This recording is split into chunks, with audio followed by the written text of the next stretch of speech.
بہت important topic ہے جو اب ڈسکس ہونے جا رہا ہے، اور آج کے دور کا بہت بڑا مسئلہ ہے یہ.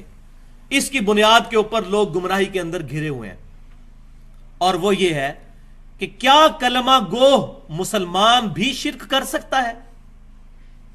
لوگ کہتے ہیں دیکھیں جی، ایک طرف کہتے ہیں کلمہ گو ہے، کلمہ پڑھ لیا، اب اس کو مشرک بھی کہتے ہیں. یہ کیسے ہو سکتا ہے کہ کوئی بندہ کلمہ پڑھے اور وہ شرک بھی کرے؟ واقعی ہم بھی کہتے ہیں یہ کیسے ہو سکتا ہے؟ جس نے صحیح کلمہ پڑھا ہوا ہے وہ شرک تو نہیں کر سکتا، اور جس کو کلمے کا مطلب ہی نہیں پتا وہ تو ضرور شرک کرے گا. میں نے پچھلی دفعہ بھی بتایا تھا، نبی صلی اللہ علیہ وسلم کے مبارک دور میں کاتب وحی جو ہے مرتد ہو گیا تھا، بخاری اور مسلم کی متفق علیہ حدیث ہے. اس کو دفناتے تھے، زمین باہر پھینک دیتی تھی. حضور کے زمانے کے اندر وہ مشرک ہو گیا تھا، آپ کا صحابی تھا، ایمان تو لایا تھا، کاتب وحی تھا، وہی لکھا کرتا تھا. یہ بہت بڑی اریہ مثال ہے، اس کے بعد کوئی گنجائش نہیں رہتی. حضور صلی اللہ علیہ وسلم دنیا میں موجود ہے اور وہ بندہ مشرک ہو گیا، عیسائی ہو گیا. حضرت عیسیٰ علیہ السلام کو اللہ کا بیٹا ماننا شروع کر دیا اس نے. تو یہ ایک چھوٹی مثال بھی بہت تھی، لیکن اب میں ٹیکنیکلی اس ایشو کو ایڈریس کروں گا تاکہ یہ مسکنسیپشنز اس معاملے میں دور ہوں. تو سب سے پہلے سورۃ الانعام کی آیت نمبر 82. اب میں وہ دلائل نہیں پیش کروں گا کہ جس میں دو طرف مطلب نکل سکتے ہیں، تو وہ کمزور دلائل کو پکڑ کے جواب دینے کی کوشش کرتے ہیں. میں وہ مضبوط دلائل انشاءاللہ پیش کروں گا اللہ کی مدد سے جس کا جواب نہیں ان کے پاس ہوگا، جو شیطان کے ہتھے چڑھے ہوئے ہیں. سورۃ الانعام آیت نمبر 82. بسم اللہ الرحمن الرحیم. الذین آمنوا ولم یلبسوا ایمانہم بظلم اولئک لہم الامن وہم مہتدون. وہ لوگ جو ایمان لائے پھر ایمان لانے کے بعد اپنے ایمان میں شرک کو شامل نہیں کیا، وہی لوگ قیامت والے دن امن میں ہوں گے، وہی لوگ ہدایت یافتہ ہیں. ایمان لانے کے بعد شرک نہیں کیا. اس کا شان نزول صحیح بخاری اور مسلم کی متفق علیہ حدیث کے اندر موجود ہے.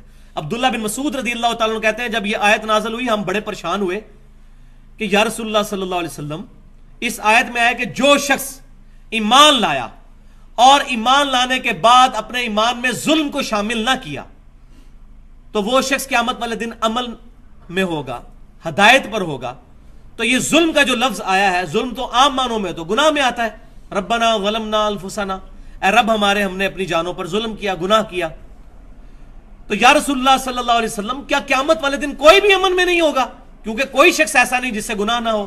تو آپ صلی اللہ علیہ وسلم نے سورہ لقمان کی آیت نمبر 13 ارشاد فرمائی اور فرمایا ان الشرک لظلم عظیم، بے شک شرک سب سے بڑا ظلم ہے. یعنی اس آیت میں شرک ہے مراد ظلم سے، عام گناہ نہیں. جو شرک کرے گا ایمان لانے کے بعد ایسے شخص کو پھر امن نہیں ملے گا. تو آپ صلی اللہ علیہ وسلم کی اس تشریح سے یہ بالکل بات ثابت ہو گئی کہ ایمان لانے کے بعد بھی جو شرک سے بچے گا اسی کو قیامت والے دن امن اور ہدایت ملے گی، اور کسی کو نہیں ملے گی. پھر صحیح مسلم میں حدیث ہے، امام کائنات صلی اللہ علیہ وسلم نے بیان فرمایا جس مسلمان کے جنازے میں 40 ایسے لوگ شریک ہوں جو اللہ کے ساتھ شرک نہ کرتے ہوں تو اللہ تعالیٰ ان 40 بندوں کی شفاعت اس کے حق میں قبول کر لے گا. یعنی وہ جب جنازہ پڑھیں گے اللہ تعالیٰ ان کی مغفرت کر دے گا اس بندے کی، اگر 40 ایسے بندے ہوں جو شرک نہ کرتے ہوں. تو بھائیو اگر شرک ختم ہو چکا ہے تو نبی صلی اللہ علیہ وسلم کو یہ بات کہنے کی ضرورت ہی نہیں ہے. وہ جس حدیث سے یہ سہارا لیتے ہیں نا، وہ حدیث میں اینڈ پہ میں بیان کروں گا اور اس کا مفہوم بھی بیان کروں گا، اس حدیث کا مطلب کیا ہے. ابھی صرف یہ دلائل سنتے جائیں. تو جو بندہ جنازہ پڑھنے کے لیے آتا ہے، مسلمان ہی جنازہ پڑھتا ہے، اور تو کوئی جنازہ پڑھنے کے لیے نہیں آتا. پھر صحیح بخاری اور مسلم کی متفق علیہ حدیث ہے، یہ بالکل کرٹیکل حدیث ہے اس حوالے سے. تم لوگ بھی اگلے لوگوں کے راستے پر چل پڑو گے، قدم با قدم، بالشت بر بالشت، حتیٰ کہ اگلے لوگوں میں سے کوئی شخص گوہ کے سوراخ میں داخل ہوا تو تم لوگ بھی وہی کام کرو گے. یعنی اپنے امتیوں کو آپ صلی اللہ علیہ وسلم بیان فرما رہے ہیں. صحابہ کرام نے پوچھا یا رسول اللہ صلی اللہ علیہ وسلم، یہ اگلے لوگ جو گزر چکے اس سے مراد یہودی اور عیسائی ہیں؟ آپ نے فرمایا اگر وہ مراد نہیں تو پھر کون لوگ مراد ہیں؟ یعنی جو خرابیاں یہودیوں اور عیسائیوں میں پیدا ہوئیں تم میں بھی پیدا ہوں گی. اب یہ حدیث پیش کر کے ہمارے پاکستان میں ایک بہت بڑے عالم ہے جو ہر سال توحید کانفرنس کر رہے ہیں، اور اس کانفرنس کا مقصد اثبات توحید نہیں ہوتا بلکہ شرک کی تمام اقسام کو قرآن حدیث سے ثابت کرنا ہوتا ہے. ڈاکٹر آصف اشرف جلالی صاحب، اور توحید کانفرنس میں یہ حدیث انہوں نے بیان کی ہے، وہ پورا میں نے ان کا میگزین پڑھا ہے، وہ اخبار جس کے اندر آیا ہے.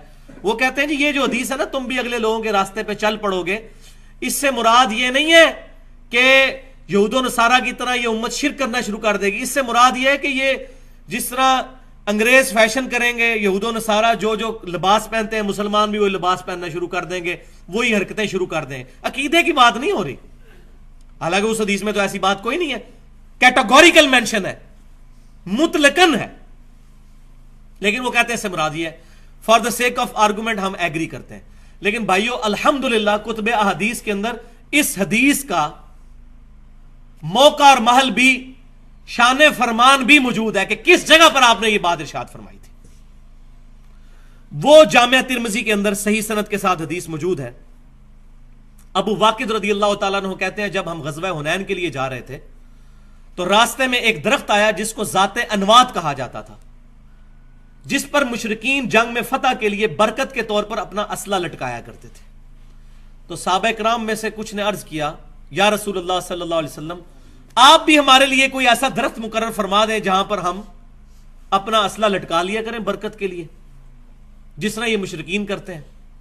تو آپ صلی اللہ علیہ وسلم نے کہا سبحان اللہ. یہ جو جملہ بولا جاتا ہے یعنی اللہ پاک ہے، اس کو آپ بریکٹ میں سمجھ لیں، معذوف ہے سبحان اللہ عما یشرکون. اللہ پاک ہے اس شرک سے جو لوگ کرتے ہیں. سبحان اللہ، اللہ پاک ہے. تم نے تو آج وہی بات کر دی جو موسیٰ علیہ السلام کے امتیوں نے کہی تھی. سورۃ الاعراف آیت نمبر 138 آپ صلی اللہ علیہ وسلم نے تلاوت فرمائی کہ جب ان کی قوم ایک ایسی جگہ سے گزری جہاں لوگ بتوں پر اعتکاف کیے ہوئے بیٹھے ہوئے تھے تو انہوں نے کہا اے موسیٰ علیہ السلام، آپ ہمارے لیے بھی کوئی اس طرح کا بت بنا دیں جس پر ہم بیٹھ جایا کریں عبادت کے لیے. تو آپ صلی اللہ علیہ وسلم نے اس کو بت کے ساتھ تشبیہ دی. دیکھیں درخت کو آج بھی ہو رہا ہے، آپ دیکھ لیں یہ جتنے مزارات ہیں درخت ہیں ان کے ساتھ ٹاکیاں بھی وہ باندھی ہوئی ہوتی ہیں کپڑے کی مختلف اور منتیں مانی، بالکل سیم وہی چیز چل رہی ہے. تو آپ صلی اللہ علیہ وسلم نے فرمایا کہ تم نے وہی بات کر دی جو موسیٰ کے لوگوں نے کی تھی. موسیٰ علیہ السلام دنیا میں موجود تھے، پھر آپ نے یہی بات ارشاد فرمائی جو بخاری اور مسلم میں ہے، تم بھی اس ذات کی قسم جس کے قبضہ قدرت میں میری جان ہے، قسم اٹھا کے اللہ کے نبی کہہ رہے ہیں، تم بھی اسی راستے پر چل پڑو گے جس پر پچھلے لوگ چلے تھے، جو پہلے لوگ گزر چکے. اب آپ صلی اللہ علیہ وسلم کے یہ حدیث کا کانٹیکسٹ ہی بتا رہا ہے کہ شرک کے حوالے سے اب تو گنجائش ہی نہیں رہ جاتی کو بندہ انکار کرے. تو حدیث کی حفاظت کرتی ہے، کوئی باطل اس میں داخل نہیں ہو سکتا.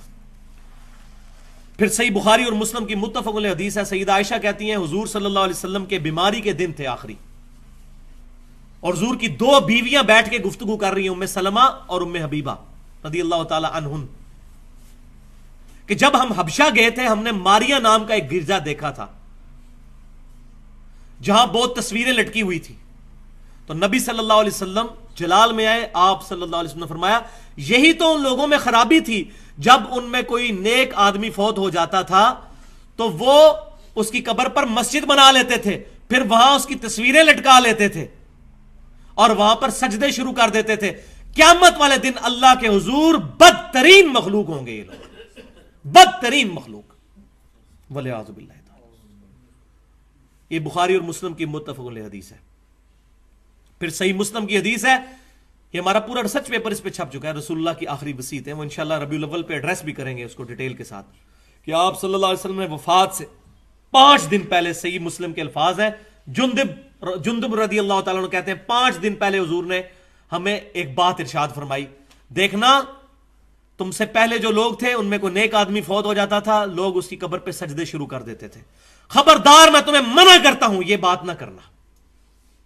اور پھر بخاری اور مسلم کی متفق علیہ حدیث، حضور صلی اللہ علیہ وسلم کے بارے میں سیدہ عائشہ کہتی ہیں جب جس بیماری میں آپ کی وفات ہوئی آپ صلی اللہ علیہ وسلم اپنی چادر اپنے سر مبارک سے اتارتے تھے، چہرہ مبارک سے ہٹاتے تھے اور بار بار یہ کہتے تھے لعنت اللہ علی الیہود والنصارى اتخذوا قبور انبیائہم مساجدا، اللہ کی لعنت ہو یہودیوں اور عیسائیوں پر، انہوں نے اپنے نبیوں کی قبروں کو سجدہ گاہ بنا لیا تھا، والعیاذ باللہ تعالی. اس کے آگے حضرت عائشہ کے کامنٹس ہیں بخاری اور مسلم میں جو اس حوالے سے کلیئر کریں گے مسئلے کو.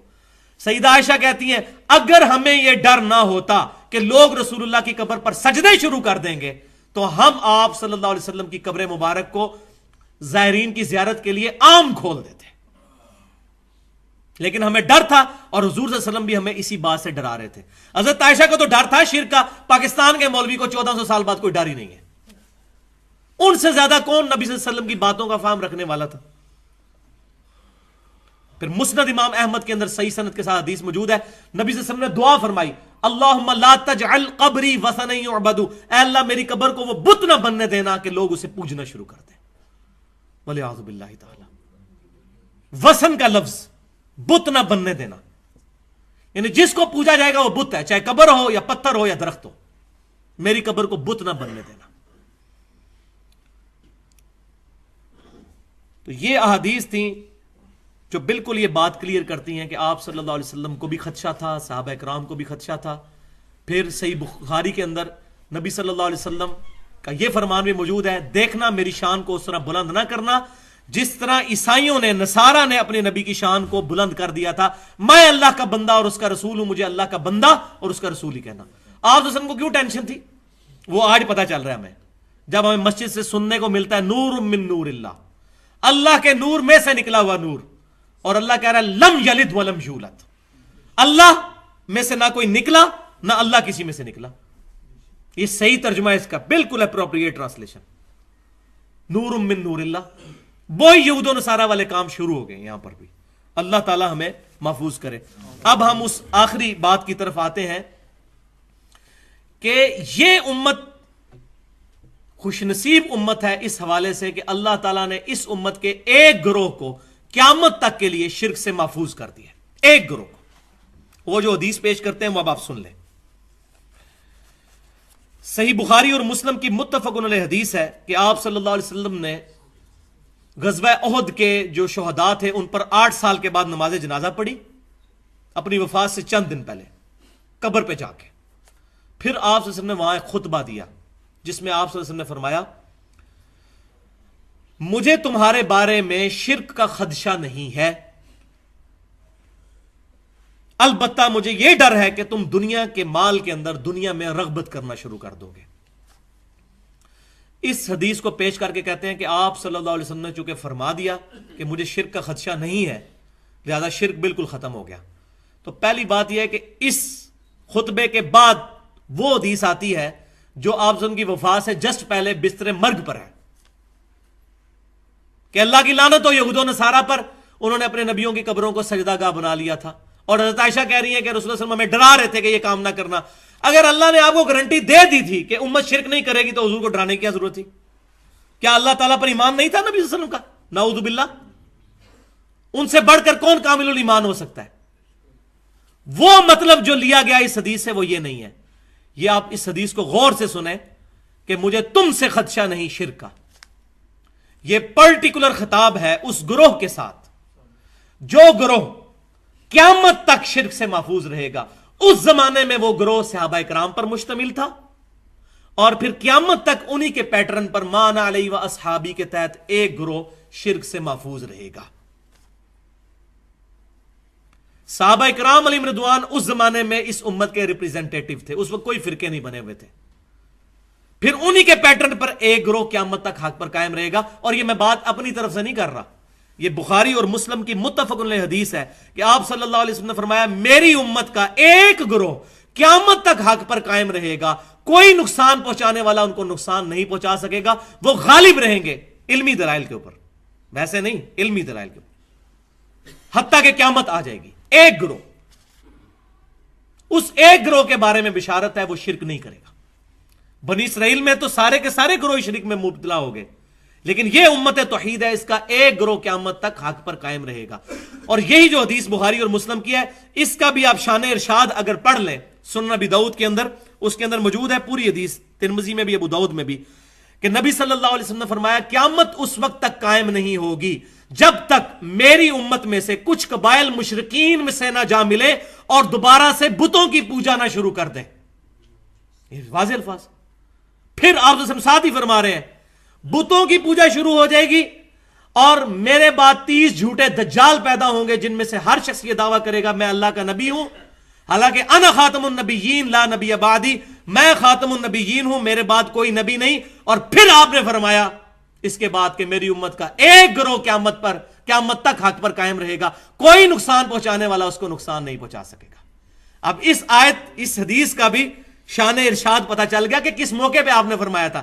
پہلے آپ نے ذکر کیا کہ امت میں اس طریقے سے لوگ مشرکین کے ساتھ ملیں گے، بتوں کی پوجا شروع کریں گے، لیکن ایک گروہ بچ جائے گا، تو پتہ چل گیا۔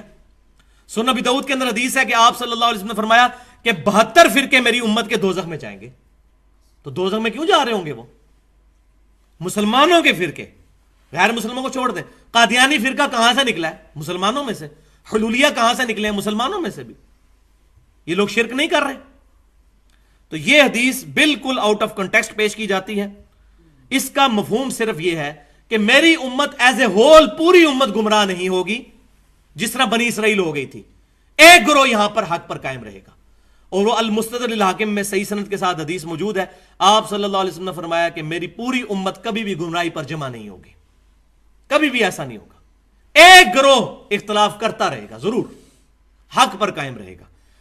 تو یہ جو حدیث ہے بخاری اور مسلم کی کہ مجھے تم سے شرک کا خدشہ نہیں، اس کی تفسیر جو محدثین نے کی ہے، بریلوی دیوبندی اہل حدیثوں نے نہیں، شیعوں نے نہیں، محدثین نے، ابن حجر اسقلانی رحمۃ اللہ علیہ المتوفی 852 ہجری، اور علامہ بدر الدین عینی رحمۃ اللہ علیہ المتوفی 855 ہجری، آج سے تقریباً 600-700 سال پہلے ان لوگوں نے اس حدیث کی شرح میں لکھ دیا کہ اس سے مراد یہ نہیں ہے کہ پوری امت شرک نہیں کرے گی، اس سے مراد ایک گروہ ہے، ورنہ ہم نے امت میں دیکھا ہے کتنے لوگ مشرک بھی ہوئے ہیں۔ یہ ان ائمہ نے بھی اپنی کتابوں کے اندر، فتح الباری کے اندر اور عمدۃ القاری کے اندر، محدثین نے یہ ڈیٹیل کے ساتھ لکھ دیا، اور میں نے الحمدللہ اس کی بھی حاجت نہیں، دلائل کے ساتھ یہ بات بالکل واضح کر دی ہے۔ تو آپ صلی اللہ علیہ وسلم نے فرمایا میری امت کا ایک گروہ قیامت تک حق پر قائم رہے گا، کوئی نقصان پہنچانے والا ان کو نقصان نہیں پہنچائے گا۔ تو ایک گروہ کی گارنٹی ہے، وہ نبی صلی اللہ علیہ وسلم کے زمانے میں صحابہ کرام تھے، آپ صلی اللہ علیہ وسلم کے بعد آپ صلی اللہ علیہ وسلم کے صحابہ کے پیٹرن پر قیامت تک ایک گروہ حق پر قائم رہے گا۔ اور یہاں وہ بھی حدیث سن لیں، یہ جو حدیث ہے کہ میری امت کے 72 فرقے دوزخ میں جائیں گے، سنن ابی داؤد میں، اس کے ساتھ الفاظ موجود ہیں کہ میری امت میں ایسے لوگ پیدا ہوں گے جن کے اندر بدعتیں اس طرح داخل ہو جائیں گی جیسے باولا کتا کسی کو کاٹ جائے اور اس کا زہر اس کے ریشے ریشے میں پہنچ جائے، ایسی میری امت کے اندر بدعتیں داخل ہو جائیں گی۔ اور پھر ان بدعتوں کا انجام کیا ہونا ہے؟ وہ بخاری اور مسلم کی متفق علیہ حدیث ہے، قیامت والے دن میرے حوض کوثر پہ کچھ لوگ لائے جائیں گے جن کو میں پہچانتا ہوں گا۔ کیوں؟ کہ مسلمانوں کے اعضائے وضو چمک رہے ہوں گے قیامت والے دن، قادیانیوں کے بھی چمک رہے ہوں گے۔ وہ تو پرسرات پہ فیصلہ ہوگا نا کہ کون واقعی مسلمان ہے اور کون نام کا مسلمان ہے۔ قادیانی بھی اپنے آپ کو مسلمان ہی سمجھتے ہیں نا۔ تو میں اعضائے وضو کے چمکنے کی وجہ سے ان کو پہچان لوں گا۔ تو میرے حوض کوثر پہ جب وہ لوگ لائے جائیں گے، میں ان کو حوض کوثر سے جام پلانے لگوں گا، تو ان کے اور میرے درمیان ایک دیوار کھڑی کر دی جائے گی، وَلِعِیَاذُ بِاللَّهِ تعالی۔ میں کہوں گا اللہ یہ میرے امتی ہیں، یہ میرے ساتھی ہیں۔ تو نبی صلی اللہ علیہ وسلم کو کہا جائے گا اے اللہ کے رسول، آپ کو نہیں پتا آپ کے بعد ان لوگوں نے دین میں بدعتیں جاری کر دی تھیں اور دین سے الٹے قدم پھر گئے تھے۔ تو آپ صلی اللہ علیہ وسلم فرماتے ہیں میں کہوں گا سحقا سحقا لمن غیر بعدی، سحقا سحقا لمن بدل بعدی، ان پر پھٹکارو، ان کو مجھ سے دور کر دو جنہوں نے میری وفات کے بعد میرے دین کو بدل دیا، جنہوں نے میری وفات کے بعد میرا دین ٹیمپر کر دیا، ان کو مجھ سے دور کر دو، کوئی شفاعت نہیں ہوگی ان لوگوں کی۔ تو یہ جو کہتے ہیں جی اب شرک تو امتی کر ہی نہیں سکتا، کتنے مسلمانوں کے گروہ ہیں اس وقت جن کو سارے مشرک کہتے ہیں۔ ایران کے اندر ایک گروہ ہے نصیریہ فرقہ جو سیدنا علی کے لیے الوہیت کا عقیدہ رکھتا ہے، حضرت علی کو اللہ مانتا ہے۔ پوری دنیا کے شیعہ اس کو کافر کہتے ہیں، اس گروہ کو اہل سنت بھی کافر کہتے ہیں۔ حلولیہ کا گروہ کہ اللہ تعالیٰ بندے میں حلول کر جاتا ہے، پینتھیزم کا عقیدہ، یہ بھی کفری عقیدہ، شرکی عقیدہ۔ اس طرح کے کئی عقیدے ہو گزرے ہیں مسلمانوں میں، ایسے گروہ ہو گزرے ہیں، اور آج پاکستان کی سرزمین جو ہے وہ خاص طور پر اس معاملے میں بہت زرخیز ہے، یہاں پر گمراہی کے اعتبار سے۔ یہاں کتنے لوگ موجود ہیں جو غیر اللہ کو دعا کے لیے پکارتے ہیں۔ اللہ تعالیٰ سے دعا ہے کہ ہمیں کتاب و سنت کی تعلیمات پر عمل کرنے کی توفیق عطا فرمائے، اور شیطان کے یہ جو اوچھے ہتھ کنڈے ہیں ان سے محفوظ فرمائے، ہر مصیبت ہر پریشانی میں صرف اپنے رب کو پکارنے کی توفیق عطا فرمائے۔